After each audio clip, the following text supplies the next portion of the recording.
આવતા એકદમ ક્રિસ્પી અવાજ પરથી ખ્યાલ આવી ગયો ને કે આ ફરાળી ચેવડો કેટલો ક્રિસ્પી, વળી તેલ ભરાયા વગરનો એકદમ કોરો કરો. તો આ શ્રાવણ મહિનામાં ફરાળમાં જો તેલથી ભરેલા બટેટાનો કે પછી રાજગરાનો ચેવડો ના ખાવો હોય ને, તો માત્ર 15 મિનિટમાં બની જતો અને તેલ ભરાયા વગરનો કોરો કાચા કેળાનો ક્રિસ્પી ટેસ્ટી ચેવડાની રીત બતાવું. જેના માટે અહીં મેં 5 નંગ કાચા કેળા લીધા છે, જે વજનમાં 400 ગ્રામ છે. જેમાંથી 2 કેળાની સ્લાઇસ કરવાના છે અને 3 કેળાનું ખમણ કરશું. તો કેળાને પાણીવાળા કપડાથી ઉપરથી લૂછી અને ચોખ્ખા કર્યા પછી કેળાની છાલ ઉખાડવાની છે. પણ કેળાનો ગુણ એવો છે કે તેની છાલ જો કાઢી નાખીએ ને એ પછી કાચું કેળું હોય કે પછી પાકું કેળું હોય તે કાળું પડવા લાગે. તો અહીં પહેલા એક જ કેળાની છાલ ઉખાડશું અને જેમ જેમ ચેવડો બનાવવામાં તળવામાં આપણને જોઈએ ને એ પ્રમાણે પછી બીજા કેળાની છાલ ઉખાડતા જઈશું.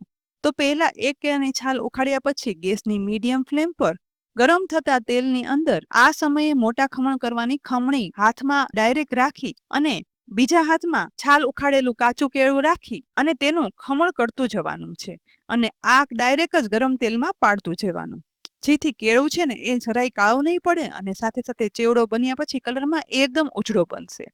બસ આ સમયે ગરમ તેલની વરાળ તો બહુ લાગશે, પણ એક સાથે માત્ર એક જ કેળાની ખમણ આપણે તેલમાં પાડવાનું છે. ખમણ પાડ્યા પછી તેલમાં તે તળાઈ તુરંત ઉપર આવી જશે, પણ કેળાના ચીકાસના ગુણધર્મના લીધે ખમણ સહેજ સહેજ એકબીજા સાથે ચીપકી જશે. તો આ સમયે ઝારા વડે આ રીતે જરા જરા પ્રેસ કરવાનું, એટલે બધું ખમણ છે ને તે છૂટું પડવા લાગે છે. અને આમ પણ ગેસની મીડિયમ ફ્લેમ પર 2 થી 3 મિનિટ તળાતા આપોઆપ ક્રિસ્પી થઈ આ ખમણ છે ને તે સાવ છૂટું છૂટું થઈ જશે. બસ તળવામાં ખમણ હળવું લાગે અને ક્રિસ્પી લાગે ને આ સમયે આ કેળાના ખમણનો કલર પણ જુઓ કેટલો સફેદ ઉજળો રહ્યો છે. ખમણ છે ને તે બરાબર તળાઈ ગયું છે. તો તેલમાંથી આ બધું ખમણ નિતારી લેવાનું અને એક ઝારામાં કાઢી લેવાનું છે, જેથી વધારાનું તેલ છે ને તે નીતરી જાય. અને એ પછી કાચા કેળાના આ ખમણને કિચન ટીસ્યુ ઉપર એક પોળા વાસણમાં કાઢી લેવાનું. બસ આ જ રીતે હવે બીજા કેળાની આ સમયે છાલ કાઢી લેવાની છે, જેથી કેળું કાળું ના પડે અને તુરંત જ તેની પણ મીડિયમ ફ્લેમ પર ગરમ થતા તેલમાં ખમણ પાડી લેવાનું. અને પહેલા કેળાનું ખમણ તળ્યું હતું ને બસ એમ જ તળી લેવાનું છે. આ રીતે ટોટલ 3 કેળાનું ખમણ અહીં મેં તૈયાર કરી લીધું છે.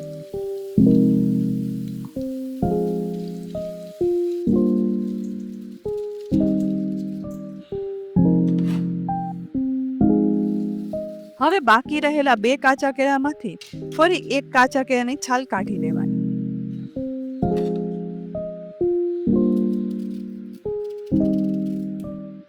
ફરી મીડિયમ ફ્લેમ પર ગરમ થતા તેલમાં ખમણીના બદલે સ્લાઇસર રાખશું અને છાલ કાઢેલા કાચા કેળામાંથી આ રીતે ગોળ ગોળ કે પછી લંબગોળ સ્લાઇસ કરતું જવાનું. અને બનતી સ્લાઇસ છે ને તે હવે ડાયરેક્ટ આ રીતે તેલમાં તળાવવા માટે પડવા લાગશે, જેથી તળાયા પછી તે કલરમાં પણ ઉજળી બનશે. અહીં પણ એક સાથે એક કેળાની સ્લાઇસ બનાવી આ રીતે કડાઈમાં પાડ્યા પછી મીડિયમ ફ્લેમ પર સાઈડ ચેન્જ કરતા જઈ અને તળવાની છે. હા, ખમણ કરતા આ સ્લાઇસને તળવામાં થોડો એવો સમય વધારે લાગશે, પરંતુ માત્ર 5 થી 6 મિનિટમાં તળવામાં હળવી લાગતી અને લાઇટ ગોલ્ડન કલરની સફેદ ઉજળી રહેલી આ કાચા કેળાની સ્લાઇસ તળાઈ જાય છે અને તળવામાં પણ હળવી લાગે છે. એટલે તેને પણ તેલમાંથી નીતારી બીજા ઝારામાં કાઢી લેવાની, જેથી તેમાંથી તેલ છે ને તે સાવ નીતરી જશે. એ પછી તળેલા કેળાની આ સ્લાઇસને હવે કરેલા કેળાના ખમણ પર ઉમેરી દઈશું. અહીં કાચા કેળાના ખમણ સાથે એક કેળાની ગોળ સ્લાઇસ સફિશિયન્ટ થઈ માટે બાકી રહેલા એક કેળાની સ્લાઇસ અહીં હું નહીં બનાવું. પણ હા, આ ચેવડાને વધારે ટેસ્ટી અને ક્રિસ્પી કરવા માટે ગેસની લો ફ્લેમ પર ગરમ થયેલા તેલમાં આવો એક ઊંડો ઝારો રાખી તેમાં 1/4 કપ શિંગદાણા ઉમેરી દેવાના અને એ પછી ઝારાને તેલમાં ડુબાડી અને તળવાનો છે અને આ રીતે ગોળ ગોળ ચલાવતું જવાનું. 1 જ મિનિટમાં શિંગદાણા છે ને તે તળાઈ અને સહેજ એવા ક્રિસ્પી થવાની શરૂઆત થશે અને કલરમાં સહેજ વધારે ડાર્ક ગુલાબી થશે. એટલે આ સમયે તેમાં 15 થી 20 નંગ કાજુના ફાડા ઉમેરી ફરીથી બંનેને સાથે તેલમાં આ રીતે મિક્સ કરતા જઈ અને તળવાના છે, કારણ કે શિંગદાણા કરતા કાજુને તળવામાં સમય ઓછો થશે. બસ કાજુ પણ શિંગદાણા સાથે તળાઈ ગોલ્ડન બ્રાઉન કલરના થવા લાગે ને એટલે આ સમયે 15 થી 20 નંગ કાળી સૂકી દ્રાક્ષ સાથે ઉમેરશું અને 2 થી 3 લીલા મરચાના ટુકડા જે આપણને તીખાસ પસંદ હોય ને તે પ્રમાણે લઈ ઉમેરવાના.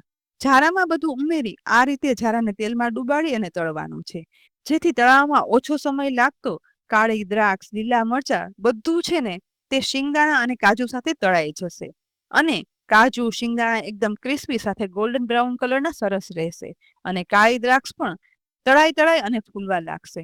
બસ આ સમયે હવે વધારે તળવા ન દેતા આ ઝારાને હવે તેલમાંથી નિતારી અને બહાર કાઢી લેવાનો અને કાચા કેળાના તળાયેલા ખમણ અને સ્લાઇસ પર ઉમેરી દેવાનું.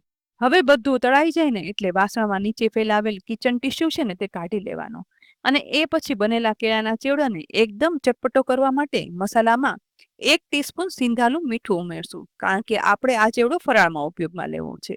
તેની સાથે 2 ટીસ્પૂન સાકર કે ખાંડનો પાવડર ઉમેરી દેવાનો અને 3/4 ટીસ્પૂન મરી પાવડર ઉમેરશું. અહીં આજે આપણે આ ચેવડાની અંદર ખટાશ માટે કંઈ જ નહીં ઉમેરીએ, પણ જો તમારે ખટાશ ઉમેરવી હોય ને તો લીંબુના ફૂલ ઉમેરી શકાય, પણ મેં નથી ઉમેર્યા. બસ વધારે કંઈ પણ ઉમેર્યા વગર આ રીતે બધું ચમચા વડે મિક્સ કરી દેવાનું, જેથી કાચા કેળાના ખમણ અને સ્લાઇસ સાથે તળાયેલા શિંગદાણા, કાજુ, કાળી દ્રાક્ષ, બધા તળેલા મરચાંની તીખાશ સાથે અને ડ્રાય મસાલા મિક્સ થઈ એકદમ ચટપટો કેળાનો ચેવડો બની અને તૈયાર થશે. અવાજ પરથી ખ્યાલ આવે છે ને કે એકદમ ક્રિસ્પી ફરાળી ચેવડો બની અને તૈયાર થયો છે. આ ચેવડાના સ્વાદ સાથે તે એટલો ક્રિસ્પી અને ફરસો ચટપટો બને છે, વળી જરા પણ તેલ ભરાયા વગરનો એકદમ કોરો, જેથી કાચા કેળાનો આ ફરાળી ચેવડો ગમે એટલો ખાવ ને તો પેટમાં જરાય ભાર નહીં લાગે અને તેલ પણ નહીં લાગે. અને બનાવ્યા પછી આ કાચા કેળાનો ફરસો ચેવડો છે ને તે એરટાઇટ ડબ્બામાં પેક કરી અને રાખો ને તો 15 દિવસ સુધી એ સ્વાદનો અને સારો રહેશે. પછી આપણને મન થાય ને ત્યારે ગમે ત્યારે ખાઈ શકાય. તો ફ્રેન્ડ્સ, આજે શ્રાવણ મહિનાના ફરાળમાં એકદમ ઉપયોગી અને મેં તમને નવી જ રેસીપી કાચા કેળાના ચેવડાની, જે જૈન હોય તેને પણ કામ આવે તેવી છે. તો પછી આ રેસીપી જોઈ અને ચોક્કસથી આ વખતે કાચા કેળાનો ચેવડો બનાવી અને ખાજો. રેસીપી ઉપયોગી જ છે, માટે અમારી ચેનલને સબસ્ક્રાઇબ પણ કરી દેજો અને સાથે અમારા ફેસબુક પેજને લાઇક કરી અને ફોલો કરજો, જેથી આવનારી અનેક ઉપયોગી રેસીપીના અપડેટ્સ ને તુરંત જ મળે. આવતીકાલે ફરી મળશું એક નવી રેસીપી સાથે. ત્યાં સુધી આવજો.